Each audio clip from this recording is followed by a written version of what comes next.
Hey, everybody. That's right, man. Welcome back to the Bowfishing Buzz, episode 80. Big ol' 80, baby. Oh, man. Brought to you by AMS Bowfishing and Megamouth Bowfishing as well. sponsored by Efficiency Bowfishing Lights. Yep, from Outdoor Innovations USA and Designs Leatherwork. All the cool stuff that they do down there. Great sponsors for the show. Yeah, absolutely. Great sponsors. Dude, we've got Tim Wells joining us. Yeah, we have freaking Tim Wells joining us. We got the Slock Master, Tim Wells, joining us. Yes, we do. Yes, we do. I bet you Tim has probably got some pretty good stories. Oh, God, and yeah. We're going to kind of dive into how he got started into the outdoor industry, how he got his name out there, and how he started. Yep. And I'm looking forward to talking with Tim. And we even had the pleasure here earlier this week. Yeah. He actually made the drive up to Wisconsin. Did. We took him out, shot some fish. Yeah. He loved the Megamouth. Yeah. We got the Megamouth in his hands. He was using the Megamouth. So, yeah, I'm very, very curious to see what Tim has to say for us today. We used his fish hawk blow dart. Yes, we did. Oh, my gosh, it was crazy. hoot. And we're going to talk about that in the podcast. Wait till you guys see some of the footage, too, Yes. with this. Yep. Very cool. Very cool. Speaking of end design, Schmitty. Yeah. So last year for the Big 20, Jeff Nybal sent us up a whole box of fish towels. Yes, and they were awesome fish towels. Can you tell us who was on those fish towels? I'd love to tell you who's on them. Little guy by the name of Donald Trump is on there. And it says right on the towel, make bowfishing great again. Yeah. Just an awesome, awesome towel. So I saw a picture of End Designs making up a bunch of red fish towels. Oh, are we going to maybe get some of them? With Donald Trump on them. Nice. Very nice. Because he wants to make bowfishing great again. Oh, you got it. Love It's a big thing. bowfishing. You love Great bow. sport. Love the fish. Love shooting the fish. Yes. Donald Trump. So we're going to be throwing out a bunch of Donald Trump fish towels. Yes. Again this year at the Yes. AMS Big Yep. 20. I remember last year I was throwing them out. We got a big box from last year from End Designs. Yeah. We're throwing them out in the crowd. You know, my arm was getting sore. There's so many of them thrown out there. And I remember at the end of it, some guys come up to me, they're like, man, you didn't even throw any in our direction. They were like heartbroken They wanted that these they things. didn't get these towels. He's like, you got to throw some everywhere, man. I'm like, Yeah. I'm sorry. We've got interlock t-shirts we're going to be throwing out to Oh, people. yeah. We've Yeah, got, Rule the Water t-shirts from Corey Brosman. Oh, We've awesome. got Power Trans into some stuff. Cool. AMS, of course. Megamouth will be throwing out Yep. t-shirts We and throwing stuff hats like that. and T-shirts, all kinds That's of one good thing stuff. that I really enjoy about this tournament is we get the crowd involved in it. Oh, yeah. As Absolutely. much as we can. Yep. Yep. Yep. Mhm. Yep. Before we start, Schmitty, I just want, I would like to say I hope everybody in the whole Midwest area right here that was devastated by a bunch of these tornadoes the last week we've been having, it's just been crazy. Yes, the It's been absolutely weather's been just unbelievable. weird this spring. Yeah. Very strange. I know when I was down at Louisiana for the Bass Pro US Open tournament, That's right. I was actually get back to my hotel room and I would watch the weather because all these storms were, and the tornadoes that they were producing were just incredible. Yeah. The power of some of these storms and stuff. But we just hope that everybody's okay and safe. Yeah. Because I'm sure they went through a whole area where there's a lot of bow fishers, and I'm sure some of those areas got hit. There's Pretty some hard. bow fishers in Yeah. there and stuff. So man, we Yeah. just hope that everybody is safe and doing okay Yep. down there. Absolutely. Absolutely. But how about this, man? Congrats to Team Natural Disaster. Mm-hmm. Nice shooting, fellas. Taking first place at the Bass Pro US Open Bowfishing Championship with a winning weight of 583 pounds, taking home $30,000. That's a heck of a night of shooting fish. Boom, right there. 30 huh? grand. That's Wow. awesome. Very cool. Very cool. And then Team TKO coming in second place with a weight of 573. Yep. So they were right there with them. And that was a big 20 format, correct? Yes. Yes. Gotcha. Yep. And I was sitting there during weigh-ins. I went down to watch weigh-ins on Sunday morning, and I was talking to Tommy Woods and Hunter and Shorty there, Team TKO Yep. and stuff. And Yep. they lost. He figured they lost about a 50-pound grassy that got wrapped in some roots of a tree, and they just by the time they finally get down there, they lost it. And so Could have been a $30,000 fish right there. yeah, yeah. Wow. And like we say, that every tournament, all of a sudden you're like, man, we just lost a big one, and maybe the Team Natural Disaster lost a big one too. Every Who team knows? could have had that happen. Right. Yep. But congrats, Team Natural Disaster. I believe that they're out of Arkansas, so great job on that. They did a good job down there. Yeah. Yep. Absolutely. Matt, I want to say too. How about those AMS staffers down there? Oh, Lance Brantley, Michael Waddell, Wow. Gunnar Hagen, Noah Brewer, with Team On Track winning the Kentucky State Championship, weighing in 480 pounds with their Big Ten. that's a Big Ten. That's a 48-pound average. I mean, that's an easy one for me to figure cow. out. I read that Big Ten. I'm like, holy cow. And also winning Big Fish with, oh my God. Yeah. And also winning Big Fish with a 78-pound tank of a big head.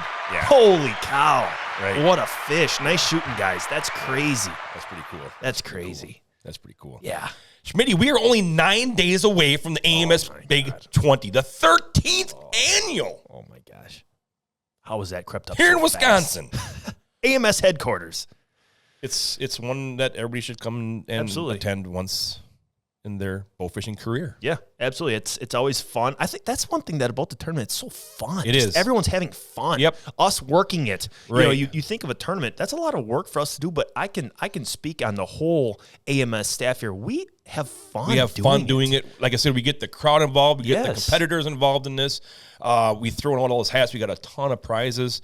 I just saw Randy Parker sent me a picture of, once again, he's been doing this for 13 years. That's and crazy. It's I can't thank Randy Parker enough for making these driftwood trophies that he makes. Handcrafted. They're just I mean, beautiful. Anybody that has gotten one that has shot in the Big 20s, I mean, that's a trophy right Oh, there. yeah. That's a cool thing to hang on to, and he's doing it again this year. He's got our big and small fish trophies all made up and stuff, so that's going to be here. But I have something on here, or before I get into that, Derek, then also, you better come hungry, because I've got 2 food trucks coming. Yep. Matt pulled through big time with these guys. Yes, we've got Razor J's food truck coming here with old-fashioned hamburgers, cheese curds, Oh, boy. Oh, boy. freshly made lemonade, kettle corn, and then we also have Smokehouse Barbecue coming in, Schmitty. Wow. Barbecue plates with beans, so you can beans, a magical fruit. The more you eat, the more you Shoot. The more you shoot. I got the good There one. we go. Man, They're gonna be here, Schmitty. this is actually a problem. This is actually gonna be bad. We are gonna have a line on both days. There's gonna be 30 boats wanting to weigh in Sunday morning. There's not gonna be an AMS staffer in sight. Oh, there better be, Schmitty. Because we are going to be in line waiting to get some cheese curds at we these got places. fish to weigh in. Oh, that's awesome. Well, that sounds like fantastic food. But That's they're really both cool. going to be here Saturday and Sunday morning for weigh-in. Oh, nice. So Very if cool. you're on your way back, you don't got to pull into a McDonald's or Yep. a Hardee's or Yep. a Quick Trip. You can just pull right back in here, and they're going to have some food ready for you. Yeah, some delicious food as well. That's So very last night, Schmitty, I'm sitting talking to my wife. We're sitting at the kitchen table talking and stuff and eating dinner and stuff, and I got a text from our great friends out there in Idaho, Oh. Travis and Jenny Aviat, Nice. with Grins and Fins Bowfishing. Yep, who we went out with here in early March here, shot us some butterflies. Right.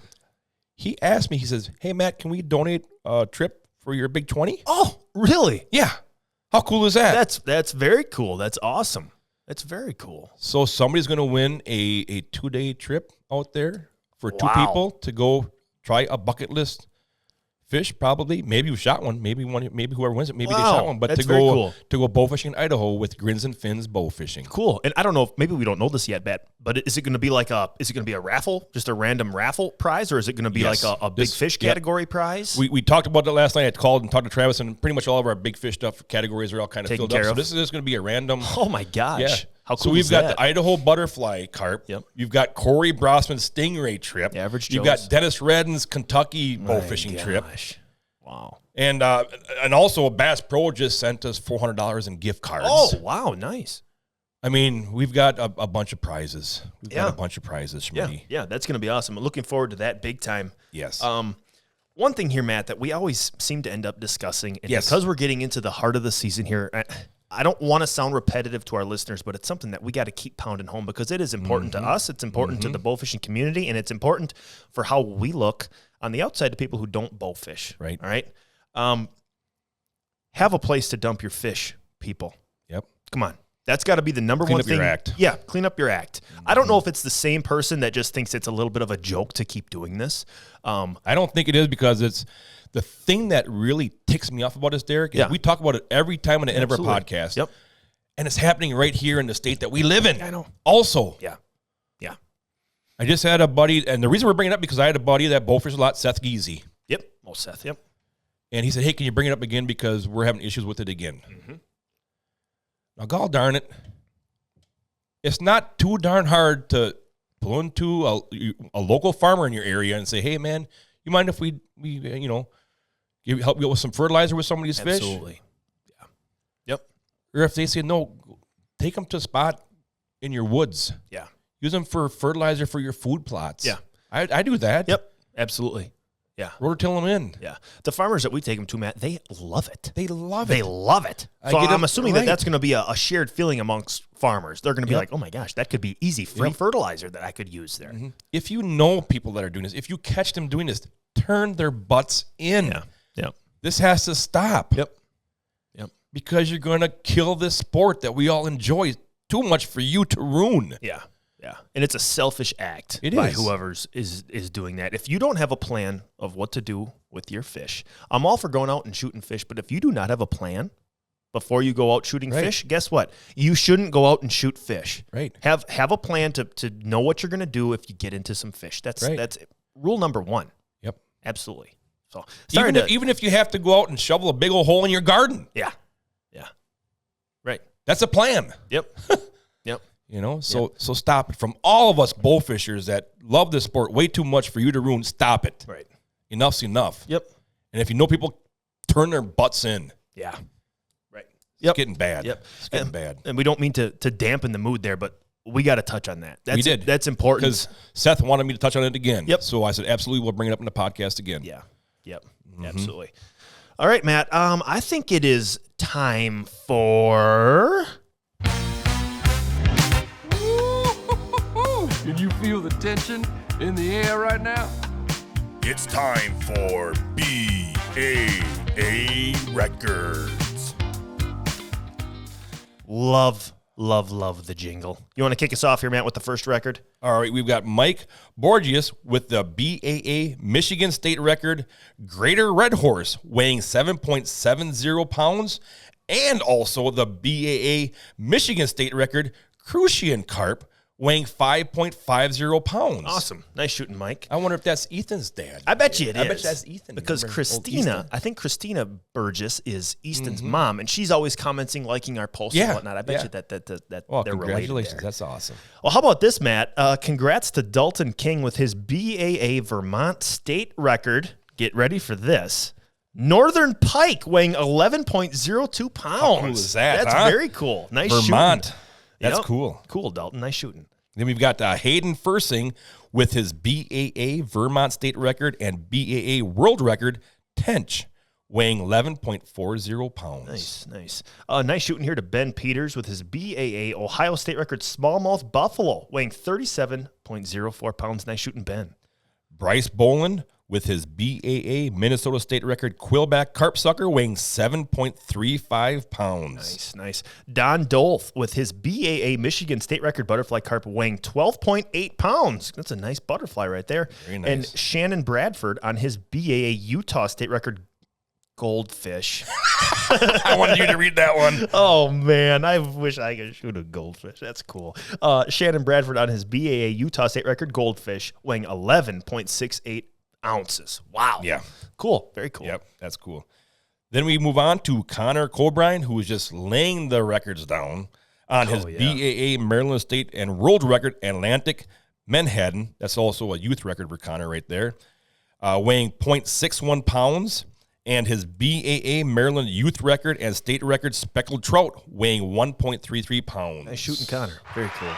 So congratulations to all of the new BAA record holders out there. Yeah. Congratulations. That's awesome that you're out there on the water shooting fish.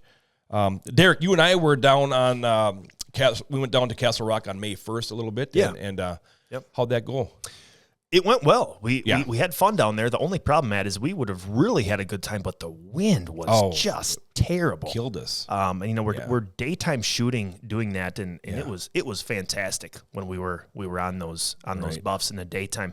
But I guess we were down there the night before too. I should touch on that. Yes. We were down there. We went down there. we shot a ton of commons up in the cat. Actually, that was a lot of fun. It was a lot. It was a lot of fun because we just eased around with the fan and the shallow water and the cattails, and the commons were just kind of laying on. Now they were smaller commons, but it was still fun. We had the GoPro running. up there. Yep. The GoPro was running, and we got into that area, Matt, where what we would do is you would wedge us up and kind of get us stuck with the fan, where we would just be sitting there, and you could pluck 3-4 commons at a time. Yeah. Then we would turn the fan back on, move up 15 yards, and kind of we were able to just repeat that process the whole time. Yep. That was really cool. But there's one thing that I'm a little disappointed in Matt. He did not tell me to bring rain gear. Oh, my gosh. And it rained all night long. And needless to say, I was a little wet. I was a little wet that night. And I look over, and here Matt is covered head to toe in rain gear. He's bone dry over there. And I weigh I'm like 300 pounds now because I'm soaking wet. So here's what Schmitty does. We're getting a boat ready that night to take it out. And there's a rain jacket hanging in the boat garage. There was, thank God. And Schmitty, I see him over there. I'm loading the boat up, and I see Schmitty eyeing that rain jacket up. And he puts it on. He goes, yeah, this fits. He says, can I take this? I'm like, yeah, I don't care. So he takes the rain jacket. All right. So that night we get on the water, and we're looking at the weather, and they're predicting rain from 9 p.m. to 2 a.m. Yep. So it's going to be an all-nighter. Yep. So we get going, and blip, blip, blip, blip, blip, blip, blip, blip, blip, blip. Here comes the raindrops. And it come down kind of lightly there for the first hour or so. Then it came down harder. So I went and put all my stuff on. I put on my pants, my jacket, and everything. Well, Schmitty had his rain jacket on the whole time. So now it's coming down harder at times, and he's just still standing there.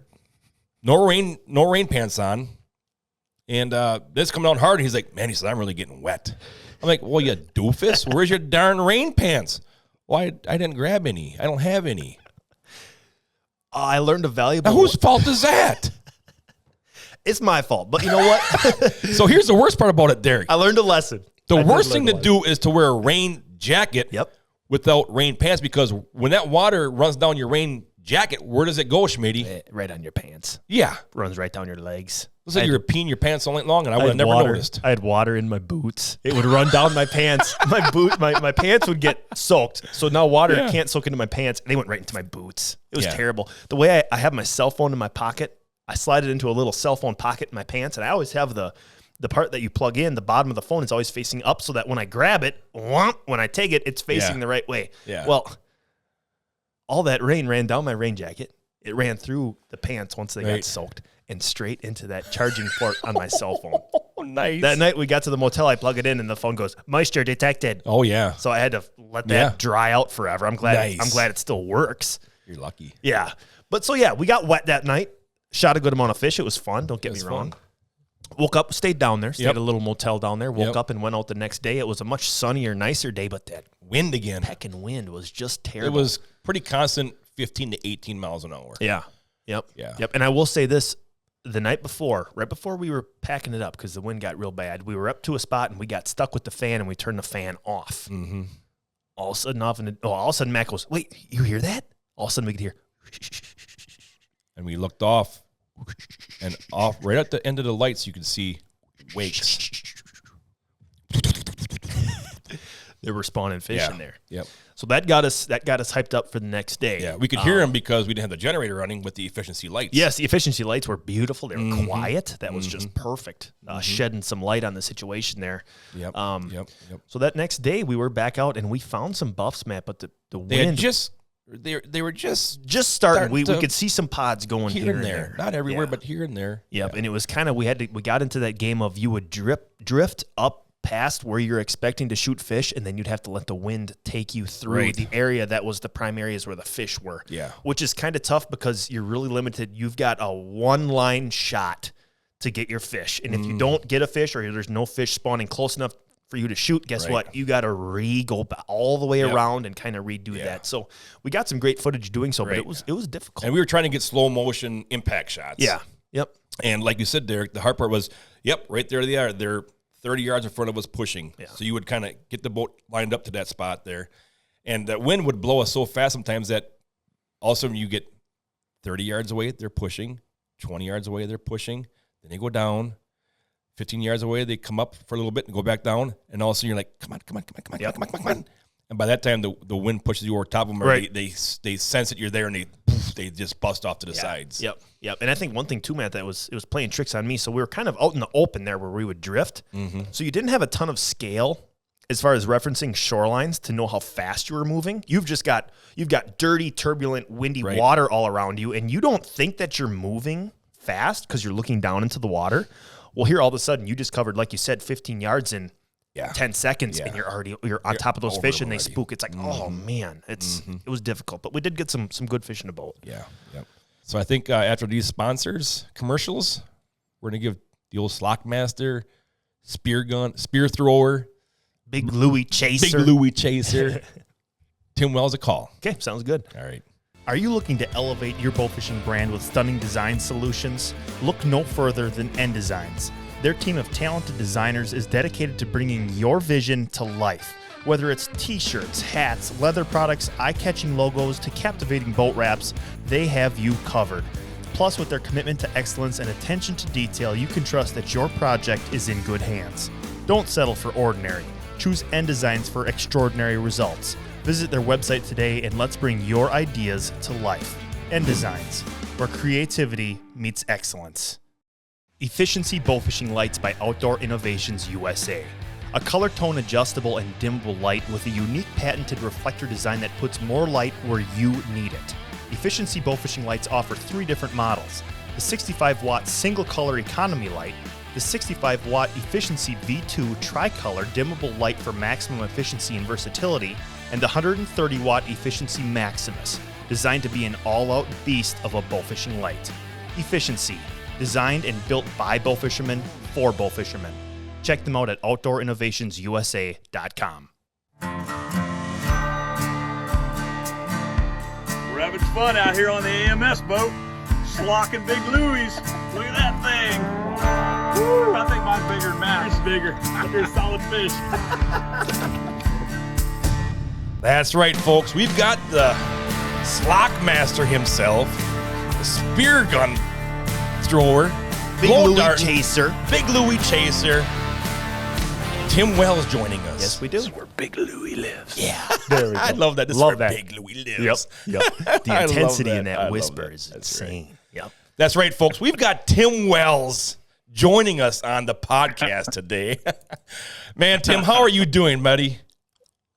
Oh, you guys were recording me on the boat out there. You had me in my narration voice, I think. I love it. I love it. We had so much fun. We did. Yes, we did. Yeah. Yep. Well, Tim, first of all, some Big Louis were definitely swimming around the boat, weren't they? Oh, we yeah, missed the man. biggest one. We did. We missed a couple. The biggest one. Yeah. Yes, we did. We did. All on camera, too. It is all on camera.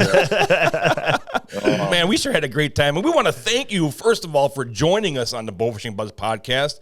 We really appreciate that. Our listeners are going to really like this episode because of Tim Wells. I mean, Tim Wells is on here.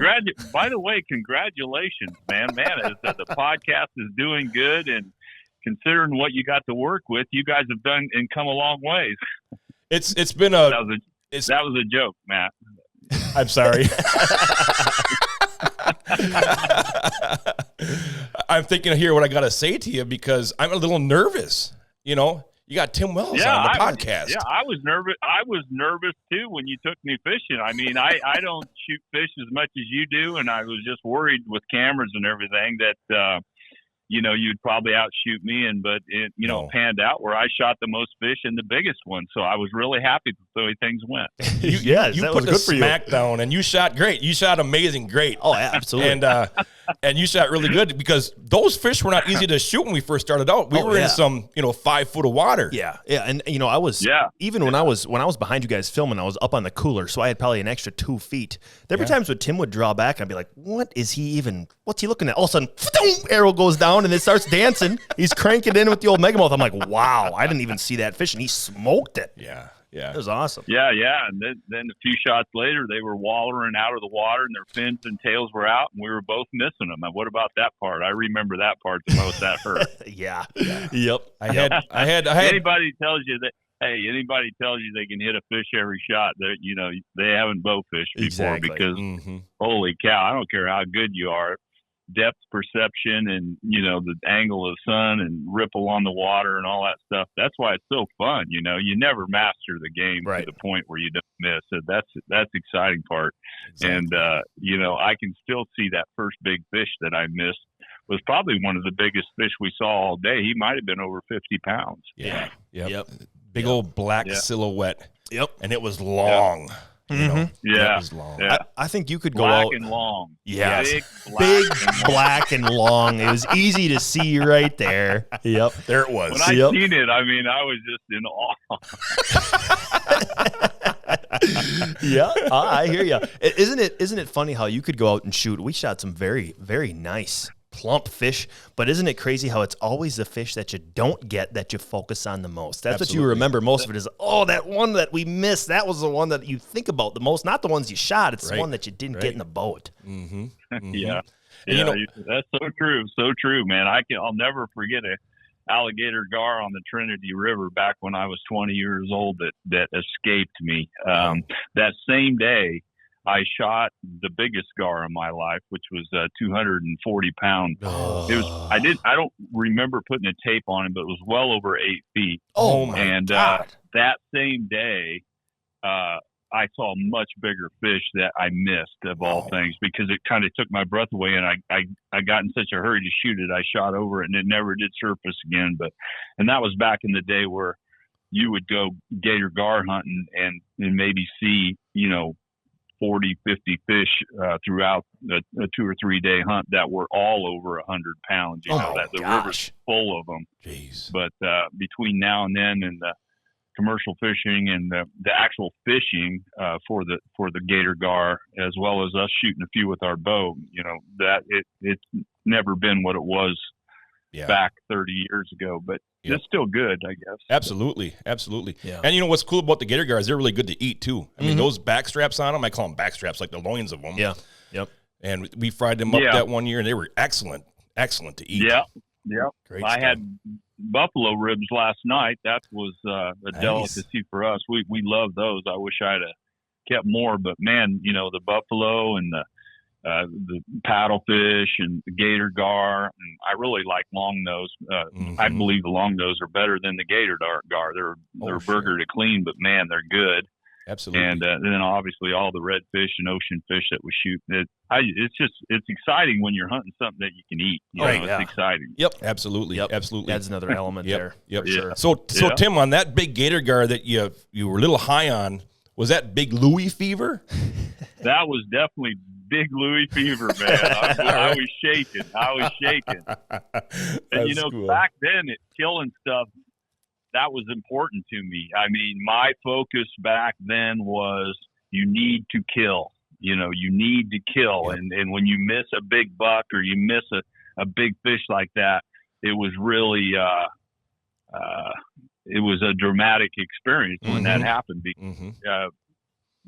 Since then, my focus isn't so much on I have to kill something, Absolutely. And thank goodness, because hunting has become so much more enjoyable for me. But back then, it was all about, did you get it on film? And I need to make the shot count. I felt like I had something to prove, which was, it's just too bad. I regret that my attitude and my focus was so much that way back in the day. And I felt like that's what I needed to do to build a career and build confidence in myself, but I know that I made a lot of cameramen mad back in the day that got to hit record. So, and just like a lot of your listeners out there right now have no idea we've already been halfway through this podcast and had to start over because somebody forgot to hit record. Uh-oh. That would be Derek. Derek no, forgot to hit the record button. I'm not the record button guy. No. Oh, boy. Yeah. Hey, Tim, what's funny about that is last year we were out on Green Bay. Oh, this one's even worse. And we were doing a podcast on the water, and there was literally carp spawning all around us. We were doing a video podcast out there, and we had the cameraman was shooting fish while we were doing the podcast. It was so cool. We did a whole little over an hour podcast. He was shooting fish. It was just awesome. I forgot to hit the record button. Oh man. We had to redo the whole podcast. There were some special words said on the boat after that whole deal, but we got to sit down and talk again, so it wasn't too bad. That's brutal, man. Yeah, That's brutal. I could tell you some stories, but I don't even want to remember now. I don't want to. Too painful. Yep. Too painful. Yeah. Well, Tim, we're going to ask you guys missed it, man. You took me yesterday or the day before or whatever it was. We had a great shoot, and then the next day they went nuts. But that's good for the fish. Maybe them big females will make it another year and add a couple pounds to their girth, and we'll have a bigger fish to hunt next year. We're definitely going to chase Big Louie again next year because I had an absolute blast on the water with you, Tim. Yeah. We did something totally different that I've never done before that we're going to talk about in the podcast here, but it was so exciting and so cool and just a totally different challenge compared to just going out and bow fishing. And I'm excited to talk about it because it was a lot of fun. Oh, yeah. I had a blast. It was very cool to witness that. I had a blast. I knew I had a real strong feeling anyway that when I put that in your hands, you would get excited because it happens to anybody that's hardcore hunter, Yeah, and absolutely. we bow hunt, and we bow hunt because it's in our blood, it's in our roots. We're pulling.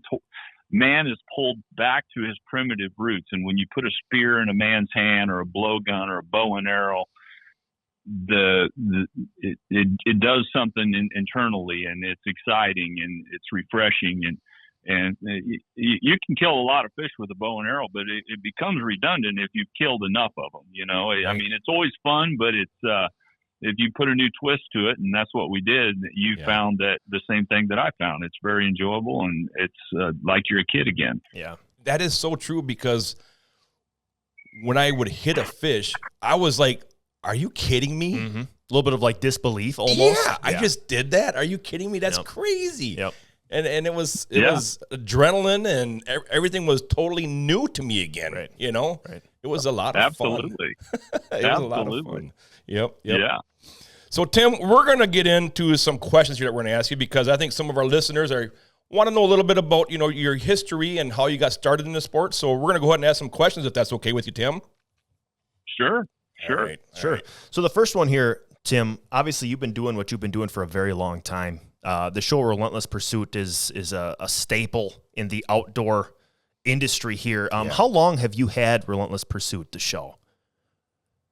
I'm going on 30 years that actual show has been out there, but I've been videoing longer than that. But that's probably about the time that coined the phrase Relentless Pursuit. And I had a small show that aired on Fox in the local market called the Sportsman's Game Bag prior to that. But the Relentless Pursuit's been around for about 29 years and some months. But yeah, it's been a journey. It's been a journey, and it's been a great time. It's been fun, but it's definitely been a pile of work and a lot of learning, some heartache. There was the animosity with anti-hunters down the trail and this kind of thing. But through it all, it turned out even better than I could ever hope for. I mean, I was driven to succeed in the outdoor industry because I wasn't very good at anything else. So, out of college, I started a consulting firm, and after a few years, I had a really good environmental consulting firm that we, cleaned up the environment and cleaned up asbestos and underground storage tanks around gas stations and places where they leak into the groundwater. We would clean those locations up, and I had a pretty good business going. Probably had 25 consultants at one time working for me, and we were gung ho. But I wasn't even 27 years old yet, and I was getting worn out and realizing that this is not my life's call. And that's when I started. Out of college, I dabbled a little bit with it, and I started writing books, and I wrote articles for North American Whitetail and Buckmaster and North American Whitetail and some other hunting magazines. And the whole time I was driven by money as well, and I felt like I needed to have enough money to explore the world and hunt Africa and hunt these places. You know, it wasn't that I wanted to have a big bankroll, but I wanted to have freedom. And the only way you could have freedom and travel the world is to have a pretty big bankroll. Right. Absolutely.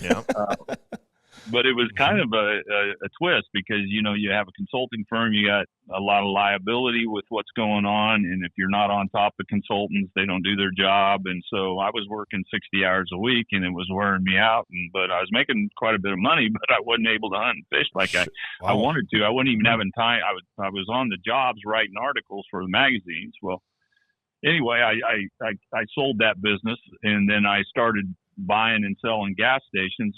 The whole time I was doing that, though, I was still pursuing an outdoor career, which is what I wanted to do. And at the time, I thought maybe it's something to do with riding, you know. And I never forget, I was at one of the whitetail conventions, and I think I was in, I can't even remember where I was at now. But anyway, I was there and I had a book, and it was called Relentless Pursuit. And that was before I conceived the idea of Relentless Pursuit TV.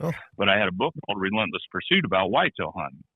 And I was sitting at my little table like we all do, and I was signing books, and you know, I was selling a couple books every so often, and people come by and they didn't know who I was, but they'd buy a book. Some of them, it seemed like they were buying my book just to humor me because they felt sorry for me.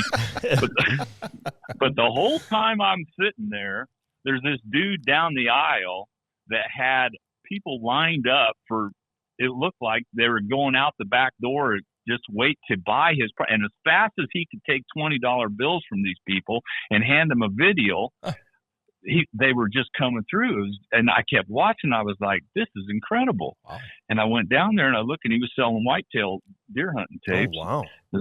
Some guy called Noel Feather.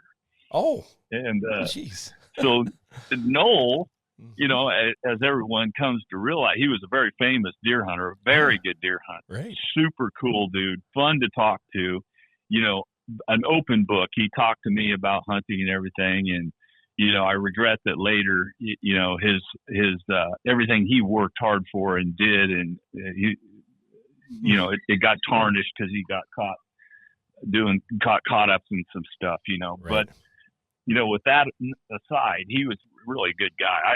I never say anything bad about him. I kind of liked him. So, but anyway, I could see, hey, this guy's, he's raking it in. Right. And so, man, I hadn't even got home, and I was on the phone trying to find me a camera. I knew nothing about filming or anything like that. So I bought a super VHS camera, which was one step above VHS, you know. Mm-hmm. And that's the way it all started. And believe it or not, it was 1 year later. I only had that camera for 1 year, and I hunted all year with it, and I hunted like a hungry dog. And 1 year later, I released a video called Lethal Flight. Okay. And Lethal Flight to this day has probably sold more copies than Real Tree's Big Buck videos or any in the world. It sold 560,000 copies. Oh my gosh. Wow. And it never made me hardly any money because I got tied up with a guy who came to me, or I came to him because I was given his name, and he said, yeah, I'll produce your tapes for you. Well, he produced 5,000 tapes for me, and I sold them at shows and stuff, and they went wild. And on that tape, it had the grizzly bear I shot between the eyes. Yep. Sure. Had a 200-pound gator gar on there, and had me shooting squirrels and ducks and doves with my bow and all kind of cool stuff like that. You know, people had never seen that before. Right. It was either deer hunting or you didn't see anything. And so, and it was all with a bow, and it just went wild. But meanwhile, this guy that made this tape for me, I didn't have a contractor with him, and it was just handshake. Meanwhile, he went to a little gas station company called Come and Go Gas Station. Oh, yep. Yeah. All right. Mm-hmm. And he sold 500 and some thousand of my videos to Come and Go gas stations. Oh. And I got some, when it panned out, I got like 37 cents a video for everyone he sold. Oh my God. What a guy. Yeah.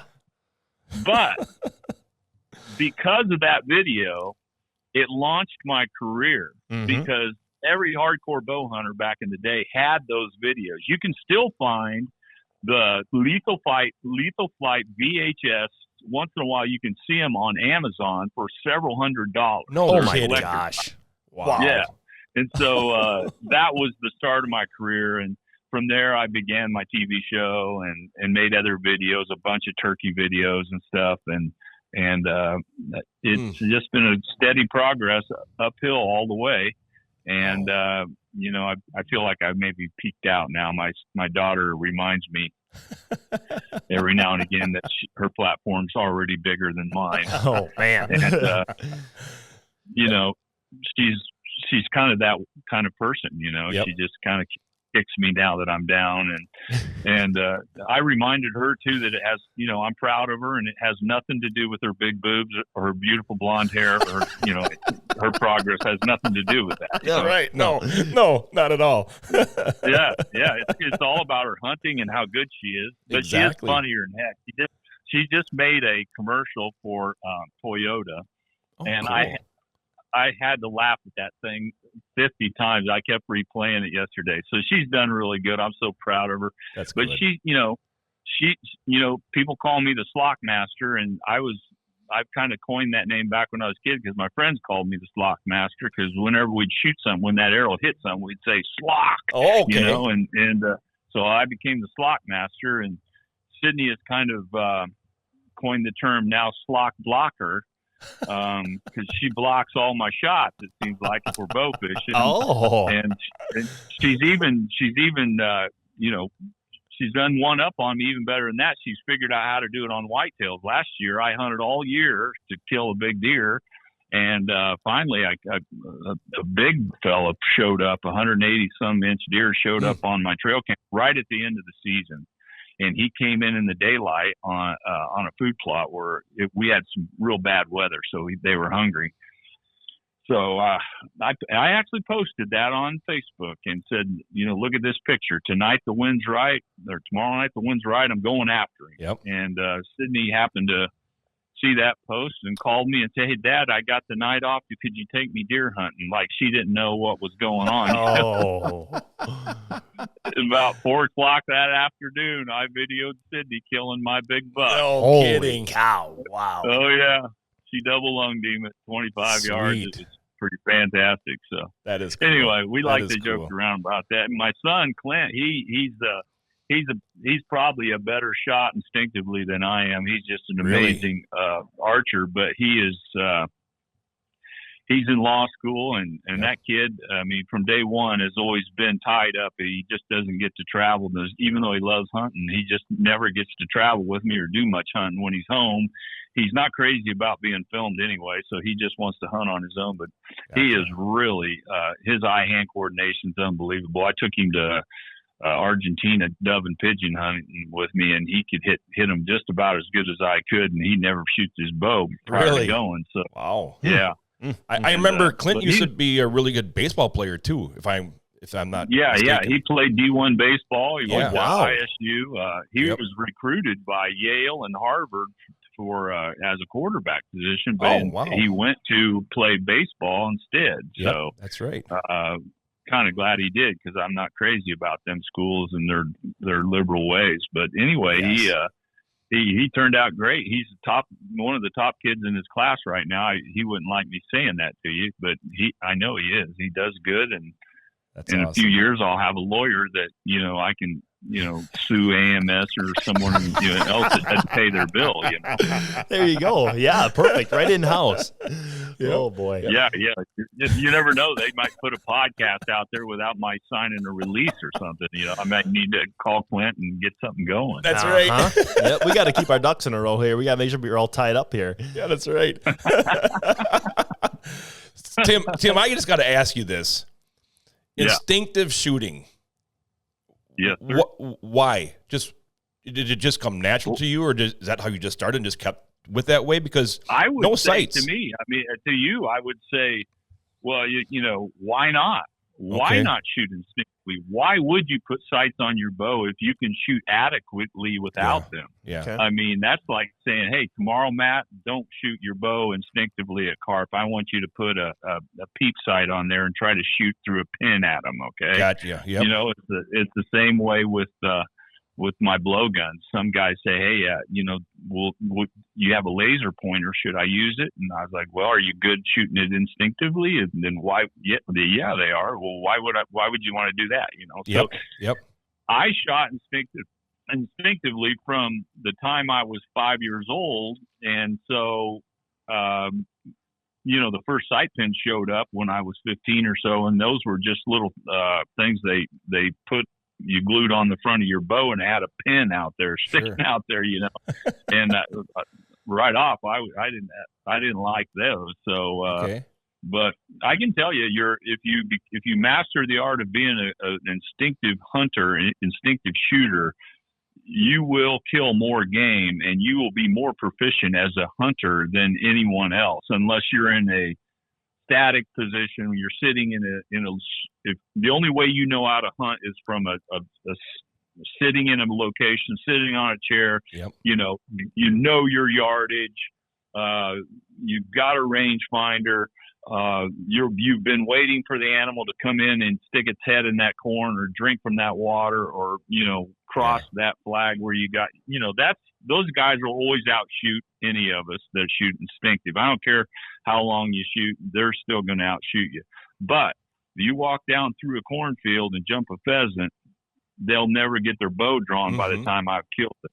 Or if you're in the jungle and a forest boar runs out across the trail in front of you, they won't have a chance. And it's been that is what's given me my success as an instinctive hunter.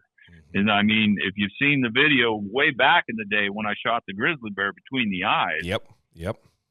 I was running down the hill trying to get ahead of that bear. I had hunted for 10 days to see a big mature bear, and this was a giant bear. Yep. And my heart was pounding, and the guide was back up the mountain about 150 yards from me watching. And that bear was walking in a direction he was going to hit our wind and run, And so I'm hurrying down the mountain and wide open, but there's a little contour to the land to get to him. And when I topped that ridge, I was in bow range. Now, just envision at that moment when that bear turned and woofed, because he got my wind the moment I anchored and came to full draw. He woofed and turned and looked at me. Yes. At that moment, envision you've got to get your rangefinder out of your pocket, ranging. Now you've got to get into your pin and get the pin on his vitals. Yep. Now, given I shot him between the eyes and not through the heart, but when you're an instinctive shooter, if you're truly instinctive, the arrow goes where your eyes are looking, and your brain calculates where you want the arrow to go, where it wants the arrow to go, unbeknown to you as you're releasing the arrow. It's like throwing a football. Tom Brady never, in his wildest, day, would ever lead his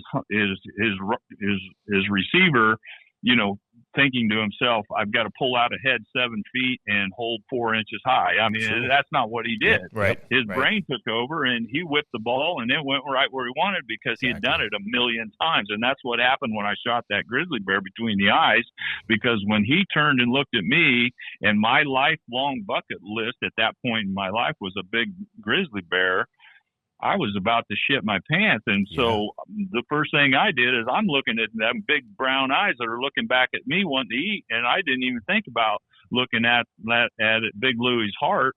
And I took a terrible shot, but the arrow went right where I was looking, and it hit him right smack between the eyes and dropped him like a sack of taters right in his track. Yep. That was that video clip was in your intros, and it was like when you saw that intro with that video clip with that bear right there, that was just, it was insane. It was insane. You've it was never amazing. seen it, never seen anything like that before. No. Yeah. And that always sticks in my head.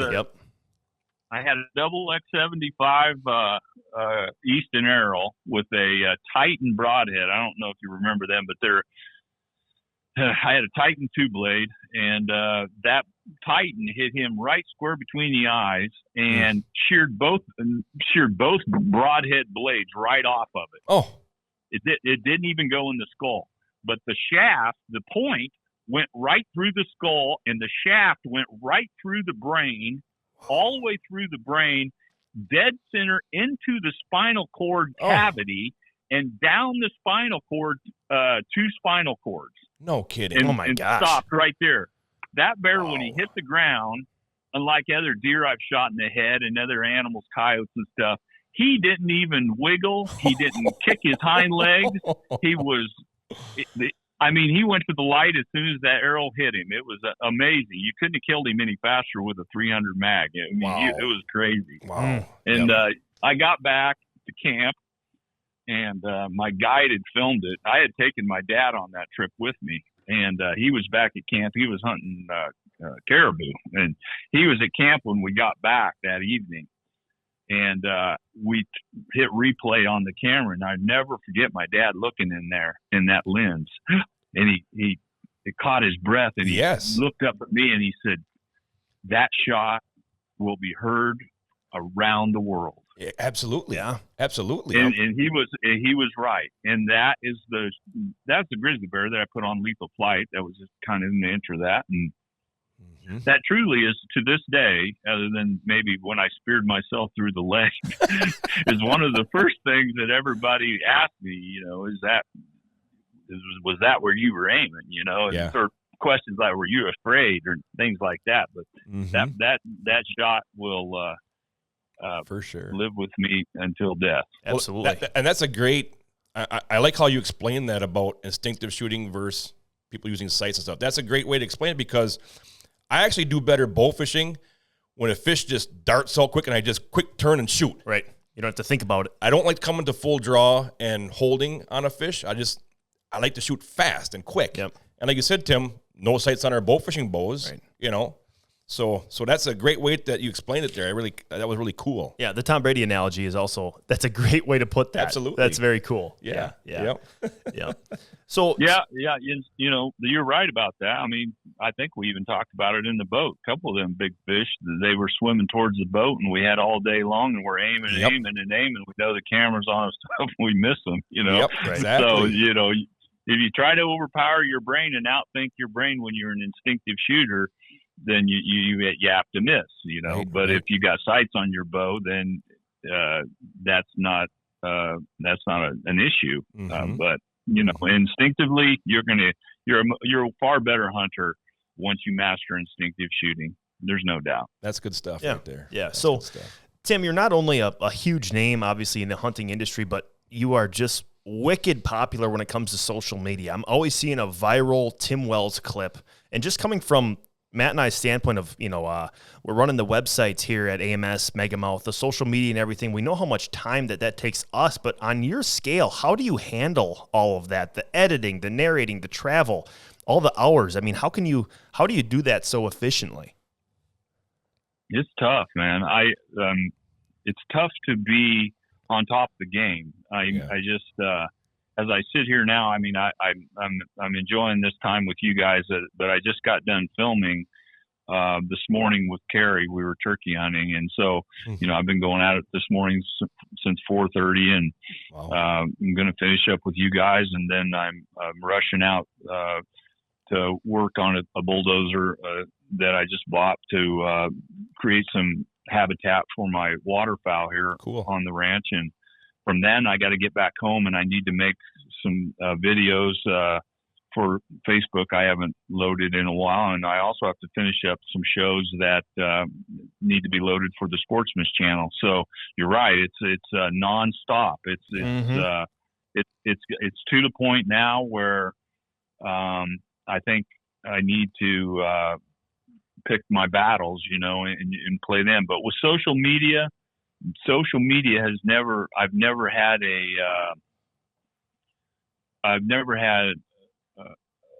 a plan, basically, and everyone else in the industry has a plan, it seems like, and they follow, the guidelines on how to grow your platform. And personally, I've never seen it really work for them, tell you the truth. And a lot of that has to do with the algorithms. With Instagram and Facebook now, there's a halter on all of us. Right. But I had, luckily, the foresight to jump in that game before you guys probably even knew about it, and began that Facebook, climb. And I was one of the first guys to put hunting videos on YouTube, and so that built a foundation that before the algorithms could halter me, it grew, you know, and everybody loved what they were seeing because they were starved for that kind of thing. And at the time when I'm doing that, up until, 10 years ago, not every kid had a camera in an editing booth in his garage. I was me and a few others, and luckily I had a talent for instinctive shooting and a knack for making people laugh a little bit, because more so they were laughing at me, not at my jokes, but they were laughing at me. And so it was a good combination. Right. And since then, I just try to be myself on social media. And I found that, if you overthink it and you're too hungry to get attention, then you end up looking foolish. And, if you can do something on Facebook or Instagram or TikTok that's foolish, but it draws, 20,000 likes perhaps. Yep. It will taint it will taint who you are in the long run. Mm-hmm. You'll get your moment in glory, but in the long run, you will regret what you've allowed yourself to do. As you see the kids that jump off roofs and do dangerous things, that they break arms and legs, they get all these likes and so forth, but then after that, they're forgotten.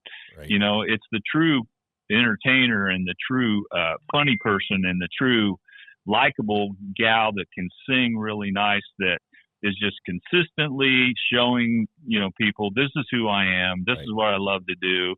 I got lucky today. I hit 2 does flying over my sunflower patch. I'm not going to fake you out. I'm not going to, I seen a guy do something to a wolf the other day, and he probably wouldn't do that normally if it wasn't for social media, but he did it and got the attention that he had hoped for, maybe. Yep. But he may have destroyed himself for a long, long time. And, and I've seen that in the hunting industry, people, sometimes they try to emulate what I do. I mean, I can, of a spear hunter that did something, and he ruined it for himself for a long time. And because he over embellished and did bad things because he wanted to draw more attention to himself. And you see these people do that nonstop. And I would lend that advice to a young kid out of high school that's wanting to grow his Instagram or Facebook page, is just remember that, that moment of attention that you're hoping to get is not worth, ruining your who you are. Right. If your mom would not be happy with what you're doing, you better second guess what you're doing before you hit send on that button. Advice. That's good great to advice. Remember. Yeah, just be yourself. Would mom approve of this? Yeah. If not, don't do it. Absolutely. Yep. Absolutely. Yeah. One thing that I always get a kick out of watching your videos, Tim, is hearing you narrate about what's so happening. Cool. Yeah. I really like that, and it was funny because I was actually thinking about what you were going to be saying as we're watching those buffs come down the shorelines there. when we have, I'm just imagining now how is Tim going to narrate this? I bet it's going to be pretty cool. Mm-hmm. Yep. That's funny. That's funny. Speaking of social media, a lot of times when if I post something on social media, like a picture of a coyote I just shot, and then I maybe write a brief description of the hunt and how it went down, I hear it a lot that, people will write in the comments that I read that and could hear Tim's voice reading that to me. Exactly. Yep. Exactly. That's not something that you learn how to do, or either you got it or you don't. You know. So, guys, back when I was out of college and when I was hungry to be successful in the outdoor industry, I never will forget that there was a moment where I was so hungry for it that I remember asking for a favor from God. And I'm a Christian and have been for a long time, but I fall short over and over. I mean, I've never been able to say that I haven't sinned, because I'm always doing something I shouldn't, and I regret that I'm that way. But I still believe I'm a Christian because God forgives, and I ask Him. But anyway, the point is, I asked God back in the day it was a selfish ask, but I asked him, I said, Lord, just help me be successful in the hunting industry. Uh-huh. I said, God, I just want people to recognize me in my home area, you know, and in my mind, I was thinking, okay, I'm airing on Fox 43 in Peoria, Illinois. And I'm just saying to myself, God, help me be recognizable and help launch my career here in Peoria, Illinois, and in the surrounding area where we broadcast and stuff. And you know, when you ask God for something, He's not going to always answer your prayers. Right. God has a plan for everybody. Yep. And I don't know if my plan is, if, you know, I may have fallen short and did things I shouldn't have and veered off. I might have been president if I would have stayed true to the Lord throughout my life. But instead, you know, I'm still this, you know, redneck living in the middle of the woods in Illinois, hating the government. But anyway, my point was, I just asked God for something back when I was 25 years old. And you always got to be careful what you ask God for, because if it's His will, or if He wants to, if he believes it's His will and you deserve it, you know, He's going to reward you. And He may shower you with way more than you asked for. And so here I am today. And, you know, there's so many things in my life that have happened that I just can't understand how I've gotten so lucky, you know. Right. And sometimes I have to give God credit. And absolutely. I think maybe, you know, when you ask how or how did this happen or blah, blah, blah, I mean, sometimes things happen, you know, and I realize that some of your listeners may not even believe in God, but I mean, you know, I do. So, absolutely. And I believe that he controls the universe and has the power to change it. And maybe He changed my life so that I found some success. And it's not a huge success, but in our little hunting industry, I feel that God's blessed me. Absolutely. Yeah, that's very cool. And you know, when you're saying that, Tim, this morning I was driving to work and actually went out to where I hunt because I had to feed my honeybees some sugar water. And I was driving on those country roads this morning at 6:30 in the morning. It was a heavy fog last night, and the sun came up and it was burning through those fog and the trees. And I stopped and I stopped all over the place. I took pictures because it was just so beautiful. And that's God. And you look at that, and that's what God does. The outdoors for us is what God has created for us is just truly amazing. Oh yeah. It's truly amazing. Oh yeah, it's much easier. I believe you're right that it's much easier for an outdoorsman to believe in God than it is for someone that's never been exposed to what we've seen in our lives. Yeah, absolutely. You know? The things that we see. Yep. Yes. Yeah. Mm-hmm. Yeah. Mm-hmm. I had a professor, you know, speaking of God, you know, and I see that recently there's a lot of questioning of whether there's a God or not. You know, there's a lot of arguing going on social media, which is regretful. But, you know, I had a professor back in college that was a Christian that one day in class, he had mentioned something to the class, most of it, which were country kids. We all believed in God, but there was always the question. So he said, you know, to believe that the creation came from nothing is like trying to believe that you can take a Timex watch, smash it with a sledgehammer, remove a few of the pieces, put it in a jar, and shake that jar until the watch starts working again. Mm-hmm. He said the odds of you being able to shake that through eternity and finally by shaking it create a watch that works, the odds of that are 500,000 times greater than the world was created from nothing. He goes, that's what the odds probably are. Yep, exactly. He goes, and so if you don't believe in God, you're a fool. Mm-hmm. And I'll never forget if he said that today at college in class, then he wouldn't have a job the next day. And that's sad. But anyway.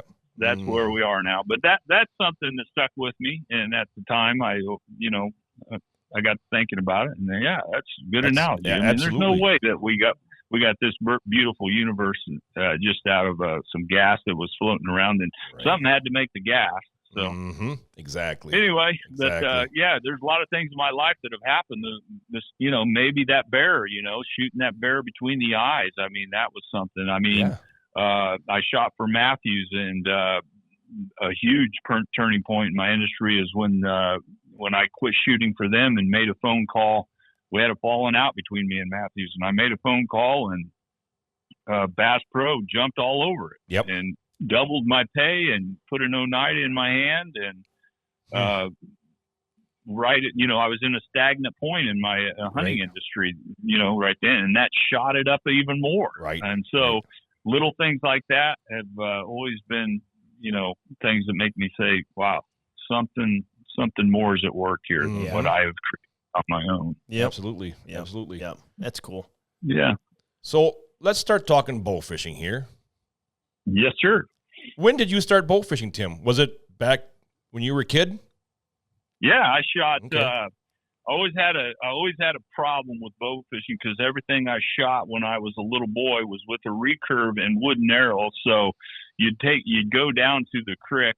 Me and the neighbor boy, he'd spear them generally, but we'd switch back and forth. I'd let him use my bow, but we'd walk the creek, and these 3 and 4 pound carp, if you had a good day, you'd come upon some of them. It's a pretty good sized creek. It's called Buck Creek and Duck Creek, sorry, and it's a pretty good creek. If there's a lot of rain, a lot of carp to them. But we'd walk up and down that thing, and I'd shoot chubs and shoot carp, and you could shoot for a while, a couple hours, but then the wooden arrows would start warping because they're soaking wet, and so we'd do that all summer long. We were always doing that. And then when you get back home, you'd have to take the arrows. Grandpa showed me that you take the arrow, and then you wire it up against a board, take all your arrows when you're done, and then when they dry, at least they'll stay somewhat straight. And they didn't have to be real straight because the bow probably only shot 100 feet per second, but you'd shoot them carp, and then you'd run after them because they're taking off with your wooden arrow, And then you'd have to pin them down because you don't have anything on the tip but a field point,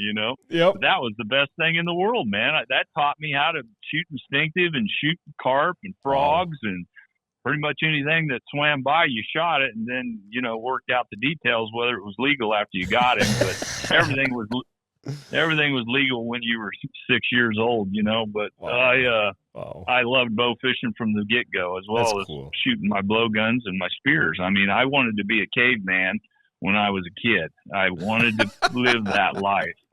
And that makes sense. I don't live like a king. I don't live like one now, but I look like one. So I'm somewhat Yep. Well, so I bow fished from ever since. And, right out of high school, I wanted to kill more than anything. I wanted to kill one of them gator gars, and that was a bucket thing for me. And once I went and did it, I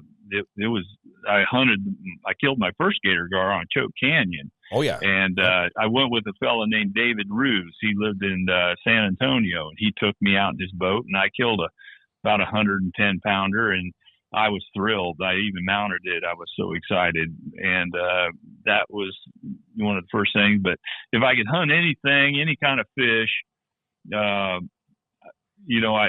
bucket list is to kill a yellowfin with my bow, and I haven't done that yet. But I would say if they only let me hunt one fish, it would be the buffalo carp. There's just something about the buffalo that I've always just got a thrill out of hunting them, And the place where you took me there in Minnesota is probably one of the best places, and it's fun. And I tell you what, I just love that. I love hunting those fish.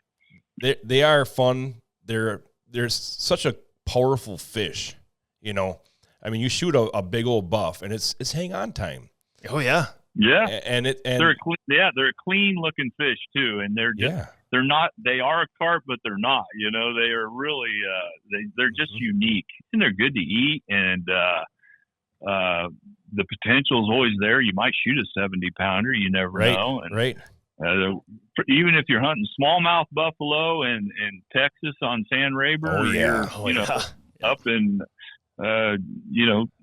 clear up in Wisconsin somewhere and hunting them, there's always all the species of buffalo are fun and exciting to hunt. Absolutely. Speaking of those Sam Rayburn smallmouth buffs, those things are total tanks. Yeah, they're crazy looking in the Oh water. my gosh. Unbelievable. Yeah. Unbelievable Yes. when you pull your first one in the boat. Yes, Even exactly. if he only weighs 30 pounds, Yes. if he only weighs 30 pounds, you still have to gasp and look at the way he's built. Yeah, Yeah, exactly. They're just unbelievable. Yep. They got shoulders on them. Oh, yeah. Just thick. Yep. Yeah. Yeah. That fish Yeah. looks 10 pounds, 10, 15 pounds in the water. Like you said, Tim, you bring them in the boat and it's 30 pounds. Yeah. They're just amazing. Yeah. Just thick and Yeah. solid. You know, I probably shouldn't share this with everyone, but the way they're killing those, and as you would know, they kill a lot of those giants down there in the coldest months of the year. Yep. They go out and then they find those fish out at night on the flats and they chase them.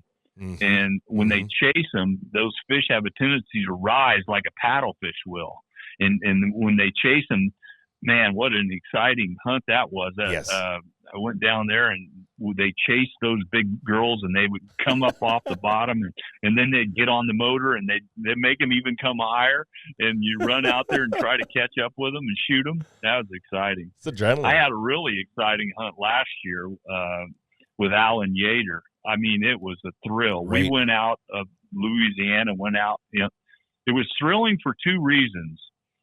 One, I was hunting sharks, and the other, I was hunting with crazy Alan Yater on an airboat 40 miles off the coast with a storm coming in, So we had all kind of boat problems happen to us, got beached one day and everything. But in the end, I shot a big shark, not a big shark, but I shot a 200-pound shark, and I lived the adventure of chasing fish in the open ocean with one of the craziest wild captains that you were half the time you're scared of him, but yet you still loved being with him. He's a purebred, man. That guy is Louisiana hardcore bow fisherman, and he's one of the best that's ever lived. Mm-hmm. Yeah. Mm-hmm. Yeah. Yep. A lot of guys will talk smack about Alan Yater because he's a guide, and all guides get that. But I, for one, will tell you, and I've shot with some of the best bow fishermen in all the world, including you, Matt. But I can tell you, when I hunted with Alan, he is one of, if not the best shot I've ever witnessed with a bow and arrow on fish. He can hit, and he shoots those numbers where he'll go out there and the rest of us are shooting carp and having fun, and he'll go sit on a school of long nose that are 10 inches long and not leave. He'll sit on a school of them and shoot them one after the other. That's crazy. As fast as he can pull his bow, he can shoot shit. And the reason the time I seen, we ran out of bait to chum sharks, and he was shooting mullet beside me, and that guy was unbelievable. He's one of them guys, you just look at and you say, this dude is dialed in, man. Right. Exactly. Yeah. He'd have a cigarette, shoot a fish, have a cigarette, shoot another fish. Right? He had a routine down. Chew my ass for rocking the boat and shoot another fish. Funny guy though. Funny guy. I love Alan Yater. He's That's a good cool. dude. That's cool stuff right there. Yeah. Mm-hmm. So, Tim, you just referenced you've been out, chasing these big gator gar, big sharks. What is the biggest fish you've shot bow fishing? Well, the biggest fish would be the sharks I've shot in my lifetime. But in terms of fish, other than a shark, I would say, I shot a 240-some pound gator gar in Texas in the Trinity River back in the day. I shot a big paddlefish with my blowgun, which was over 50 pounds. That was big. Shot some big cobia close to 70 pounds. Wow. That'd be cool. That'd be cool. Yes. I'm not a bow fisherman like Matt. I don't have any world records. I don't have any state records or anything like that. It's always fun, and most of the time when I'm bow fishing with my family, I'm running the camera and Clint's killing giant grass carp or whatever. Yeah. We have a lake that we hunt where I stock grassies just so that we can go bow fishing there, and it's private water. So the other guys that have access, they don't bow fish, they just fish. So, but we've got big grassies in there, and if we got a a night where it's nice and calm and no rain, Clint will pull the boat down there and we'll shoot some grassy. So we love bow fishing. We don't just do it to be on TV. We do it because we love it. Right. That's cool. That's perfect. Cool. Yep. So you and I were my Clint and Sydney were little kids, but back when Clint was 3 or 4 years old, Sydney was 4 and 5. I would feel I had a big horse tank. It was a big one, old 600-700 gallon, maybe 1,000 gallons. Anyway, I would fill that thing half full of water, and I had a picnic table. I'd slide up against it, and I'd throw half a dozen bluegill in there, and they're lively as heck. And that's how Sydney and Clint learned how to shoot fish so well. Okay. Yep. And they would stand on that thing with their bows shooting one after another over and over till they could hit them things on the bottom. And then bluegill got pretty smart. It was pretty funny. I bet. You shoot at them a couple times. If you don't kill them right off, man, they go all the way to the bottom and they stay in the corners, That's cool. But that was a pastime that my kids loved, and now you can see it when they're on the boat with you. I don't even try to compete with them because they're deadly. Just let them go. Let them go because you're not going to beat them. Yeah. Yep. Sydney's like you, Matt. She's a snap shooter. I mean, I don't even. If you're trying to, the working class outfitters out there on the Chesapeake Bay took us hunting blue cats. Now that was exciting. That's a big fish that I wanted to kill. I never got one, but Sydney shot a 40-pounder with them. We shot a lot of 20-pounders, but that was fast action. They shoot out of the brush, and the big boys run under the boat before you can kill them. But snap shooting, Sydney would wear them things out. That's cool. You got to do that, Matt. You guys are missing the boat. You got to go out there in that clear water and shoot those blue cats, because you'll come home with a pile of fish to eat, and that sure is fun. And I sponsor those guys now at working class out bow fishing, and Matt, let's see, what's his name, Matt? Yeah, they're really, really good. They're really good. They put you on the fish every time. Yeah, that's Nick Mather out there. Is that the name, Tim? That's right. Yeah. I drew a blank. Sorry, I don't know. Mm-hmm. Nick's a good friend of mine. I drew a blank on his name. It's terrible. Sign of my age.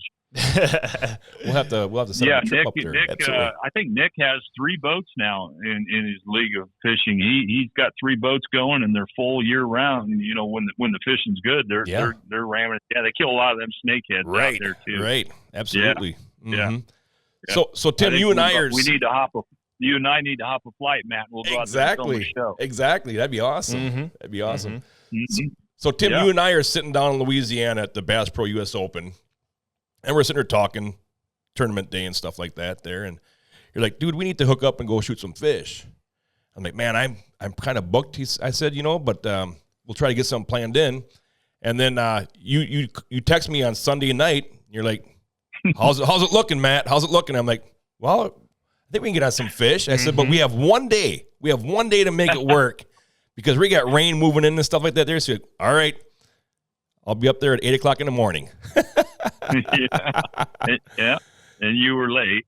I was late because we ran into a closed highway. They closed down the highway. Yeah, that was quite the little debacle there. Yeah. That was crazy. Yeah. But that was good. That was a good first shoot together. Yes, I had so much fun and really enjoyable. One thing that I found really cool to see was you shooting the megamouth there, Tim. What do you think about that? Yeah, well, I had never shot it, and it looked cumbersome to me by just looking at it in a box, but I knew that that's the rave, and people were really liking it. And I shot a muzzy reel for long as I can remember, but man, I tell you what, it didn't take me 7 or 8 shots, and that hooked me. And I can honestly say that to anyone listening is that it really is worth the money. It's a lot of money for one of them reels, and a lot of people can't justify spending that kind of money. But if you're serious about bow fishing and you seriously don't want to have issues while you're on your trip and you want a good reel, right, that is the smoothest, easiest to reel in, tough, reel I've ever had, and it's not heavy. I thought it was heavy, but when I put it on my bow, it's not heavy at all. Right. It's pretty much the same. Yep. And I really enjoyed it. And the neat thing is you never have to push the receiver to let the line out. Right. It's always free flowing. Yep. Yeah. And so you can draw your bow, let down, and you never have to reel. I mean, it's pretty awesome that way. And it's safe too. You don't have any backlash. It doesn't lock up on you. You're not breaking pins.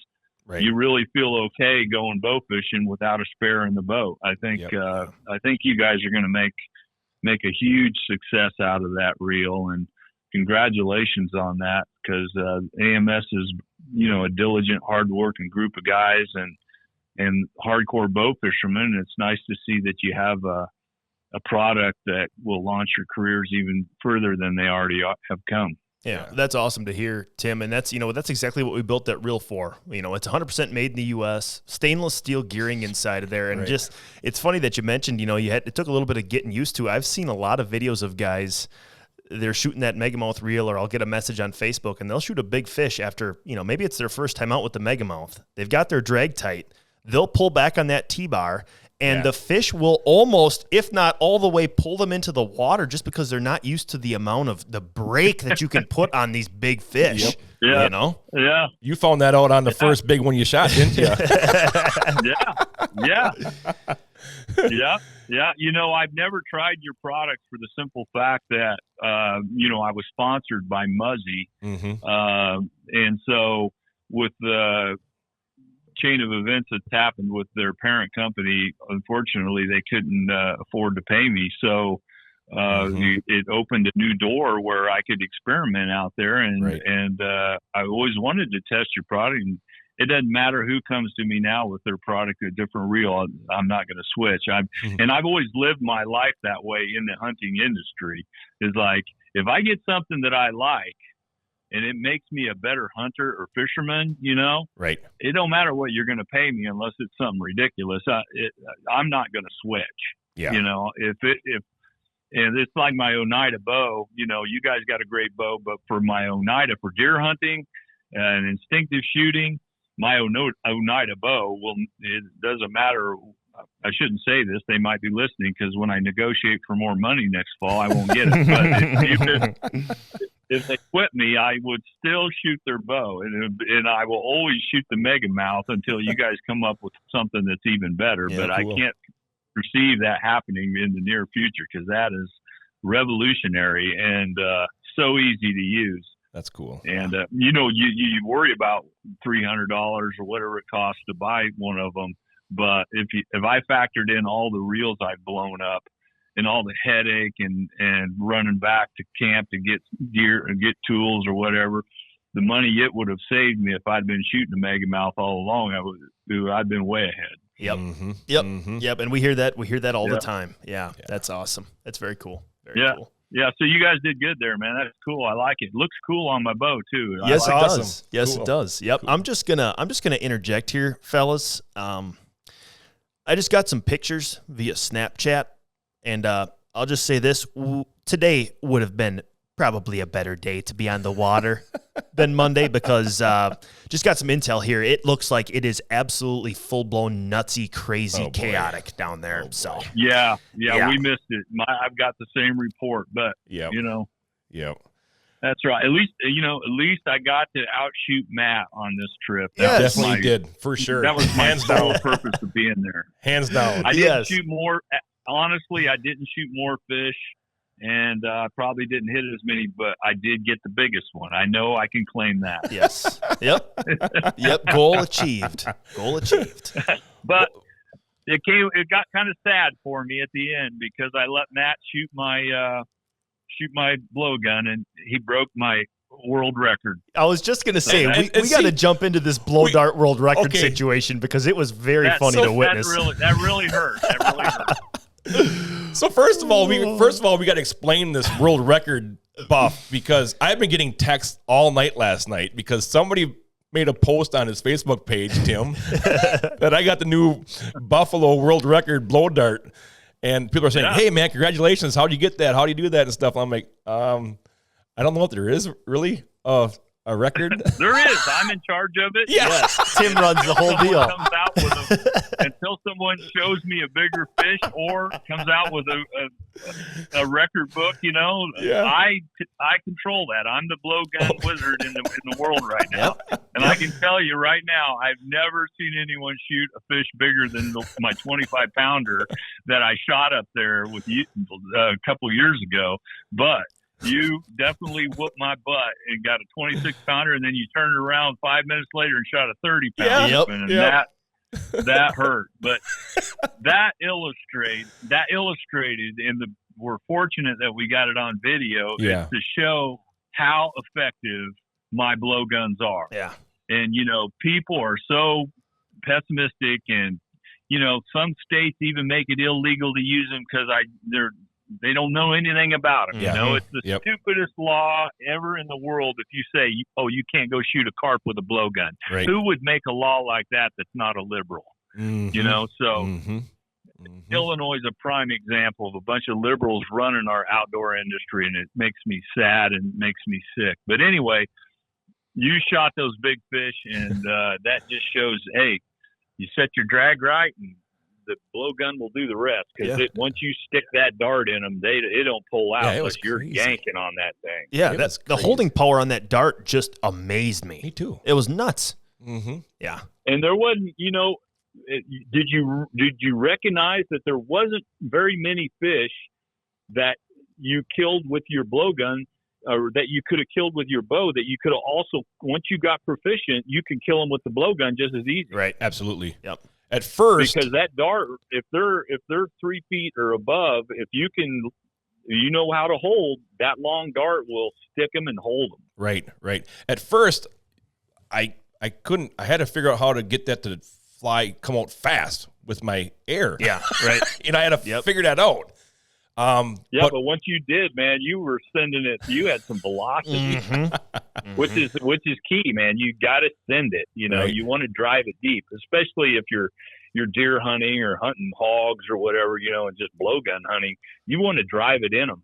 But my darts, I have spared no expense. They're more expensive than anyone else that builds a dart, but they are the best dart in the world. I mean, they're razor sharp, and they penetrate, and they got cones on them that are shaped like race cars, so they cut the wind nice. And I did it my whole life, and so once I got into the manufacturing aspect of it, I built. I'm very proud of my blowguns.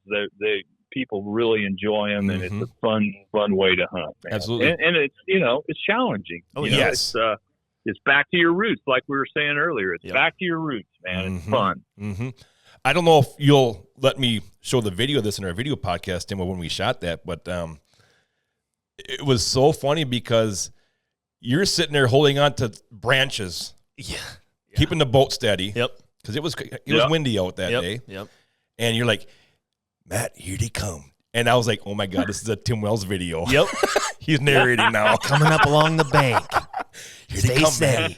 Let's get him. Here they come.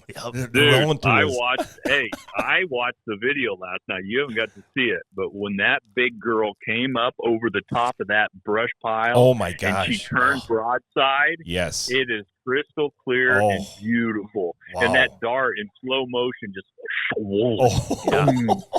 right in the 10 ring, man. And then she took off, and you were all pumped up. That was freaking awesome. Yeah, it was so cool. Yeah. So that was the 26-pounder. Yeah. Like you said, I know.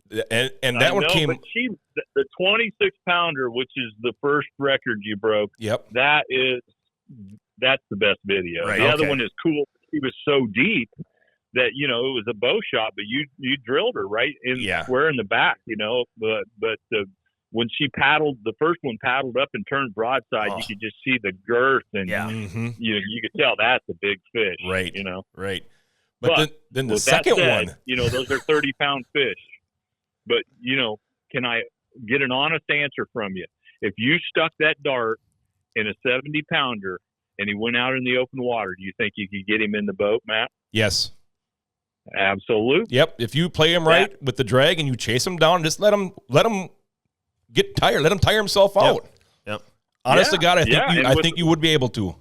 Yeah. Yeah, and with my setup, I mean, they can go 180 yards, you know, and you're not going to run out of wire. I mean, you're using 30-pound braid. So, you know, if you don't overpull and they don't get wrapped up, it's just like anything bow fishing. But anyway, I was so jacked up.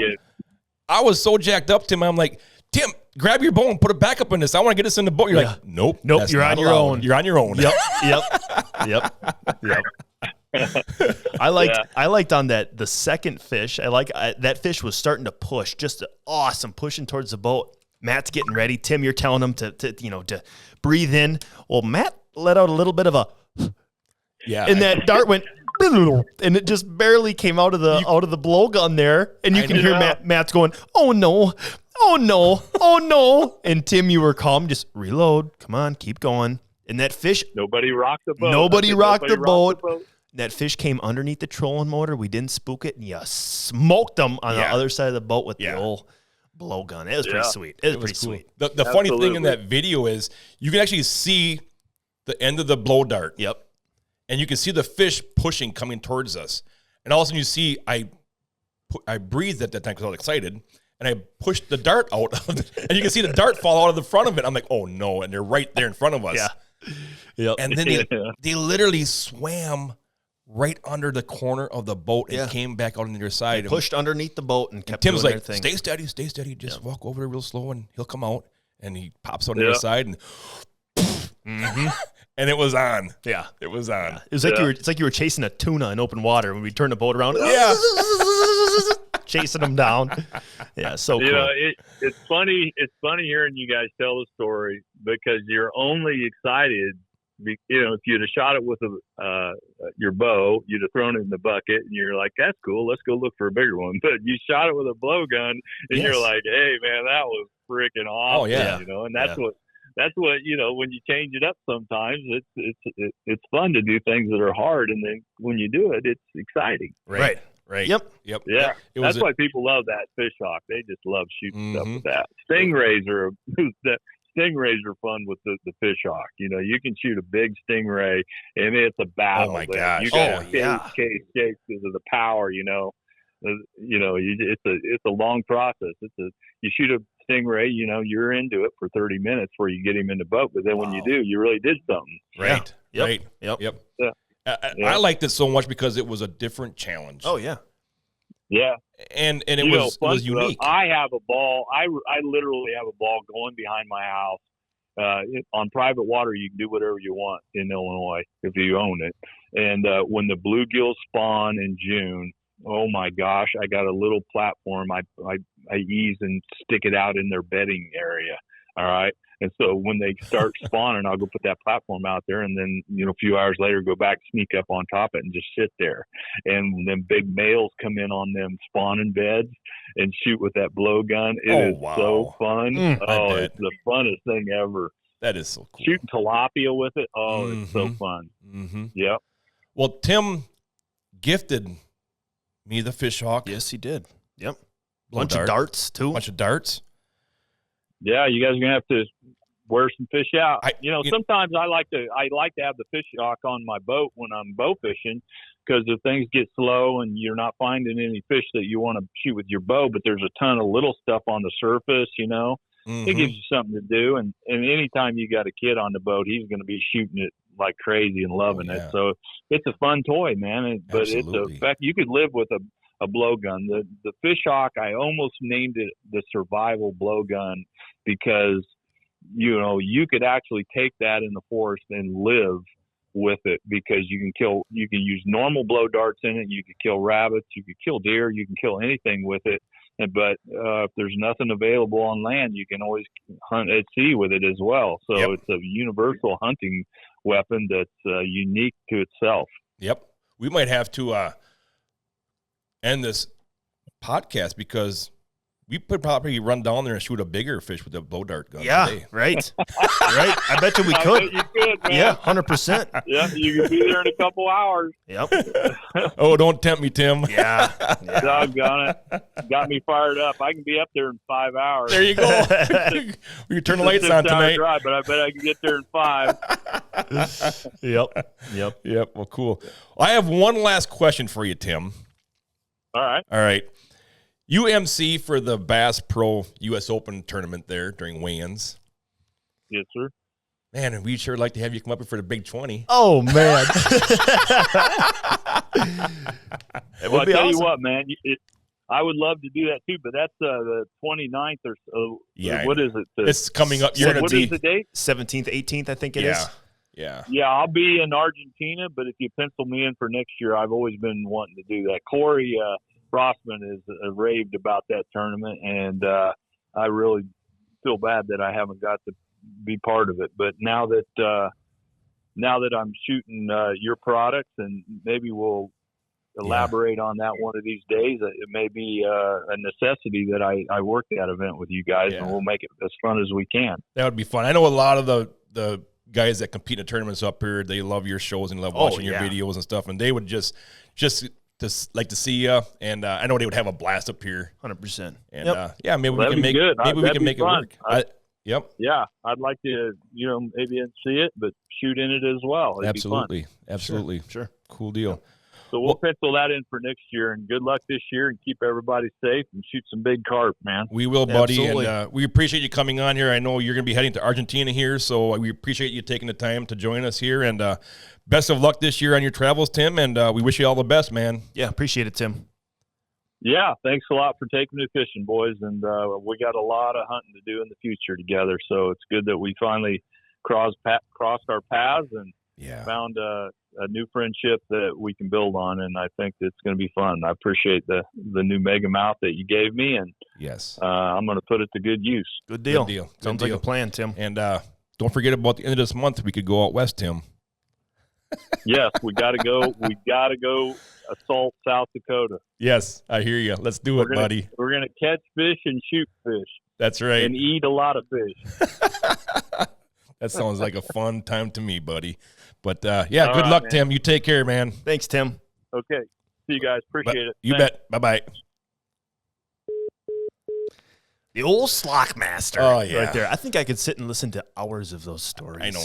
That's I bet just- you he's got it's just so many of crazy. them. He's got so many of those stories. I didn't want to say it to him. I didn't want to make him feel bad or anything, but I was going to say, when we asked him how long he's had Relentless Pursuit, I was going to say, I remember watching that when I was like a little tiny kid. Yeah. And I'm 26. He's been doing it for 30 years. That show's been a staple in the industry for longer than I've been alive. Right. That's crazy. Mm-hmm. Yeah, Mhm. that's so cool. That's very cool. I remember going to my first couple of ATA shows 15 years ago. Yep. And Tim came to the AMS booth one time, and we just were talking. Yeah. And ever since then, we've always talked to each other. We've communicated. Had a we call each relationship. other. We've had a relationship. Yep. We text each other. He'll call me and stuff like that there. And he's always been good to me. Tim has always been a good guy to me. He's always been friendly to me. He loves to tell me stories. We love to talk about stuff. And to finally have him on the boat here this past couple days ago was fun. Yeah. It was a really good time. Yep. I truly enjoyed it, and I just, like I said, I can imagine what he's narrating when he's going to be. Oh, yeah. I honest to God, Derek, I did not know that he was looking to probably make an episode out of that. I trip didn't either, to be and honest and with stuff. But when he said that, he said, I'm going to put this in an Relentless Pursuit episode. episode. I'm like, oh, geez, let's Yeah. get the cameras out here, boys. Right. Yeah. And I can already hear some of his narrating when we're out there and stuff, and it's going to be pretty cool. I can't wait to see what he comes up with on that. That'll be neat. That'll be neat. Mhm. It'll be cool. Mhm. So. Yep. Okay. Here we go, Schmitty. I do love it. Gives me chills, man. Gives me Get chills. ready for fish that you wish. Yes, sir. Yo, fish you wish. Yo, fish you wish category. Are you ready for this, Schmitty? Oh, I'm ready. Let's hear it. All right. This fish comes to us out of the state nicknamed the Bluegrass State. Ooh. The one and only Kentucky, and was shot by longtime bowfisher Dennis Redden. Ooh. shot on April 3rd, 2020, with a length of 52 inches and a girth of 38.25, weighing in at an impressive 90.10 pounds. That's more than Dennis weighs. Smallmouth buffalo. This is a fish that you wish you shot. Yeah, I'd say 90 pounds. Good Lord. Ba-boom. Old Dennis Redden down there. That was the first time I've heard that little jingle. That is awesome, even though it is from the 1996 Chicago Bulls intro with Michael Jordan. But, still very cool. That's awesome. That's awesome. And what a fish. Bing, that bang, is a boom. fish you wish right there. That right there's a Good fish Lord. you wish. That's nuts. Oh, geez. Old Dennis. That's awesome. That's awesome. Yep.